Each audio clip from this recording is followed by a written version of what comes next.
Right, so it's been, I kind of lost track, probably 40-45 minutes since it went in. Do you think, Marshall? Yeah. Yeah, like that.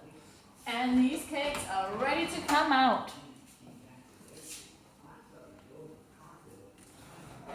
So I'll just get them out here.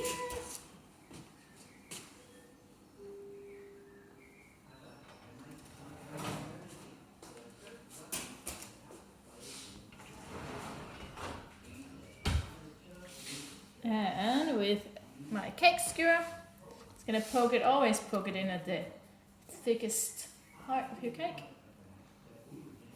And it needs to come out clean. If you have used chocolate chip, you might have a bit of like melted chocolate on your stick. That doesn't mean that your cake is not baked through. It just means that you poked it into the chocolate. Always leave your cakes to chill for at least 10 minutes in the tin. Don't take them out straight away, but after 10 minutes, lift them out. That's why it's handy that the paper is a bit higher so you can just lift them out. Because they're still a bit fragile when they're out, when they're just out of the oven. So make sure you leave them for 10 minutes to cool. Cake sure comes out clean. I think that's about it.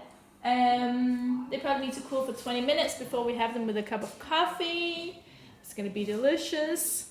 And these cakes are good for probably like at least 4 days, I would say. But leave them at room temperature, don't put them in your fridge because that makes cake and bread go stale.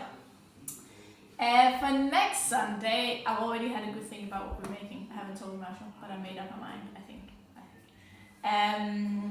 Something quite summery. We're gonna bake a strawberry cake. Delicious.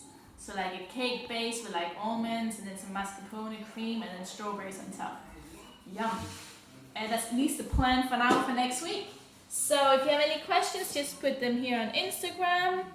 And I'll have a little test of our strawberry cake for next week. And if that's what we're gonna do, I'll post it all on Thursday night so you know what to get. But that's it, guys. Thank you so much for joining us today. It was really good fun and I hope you enjoy the cakes. Take care, bye.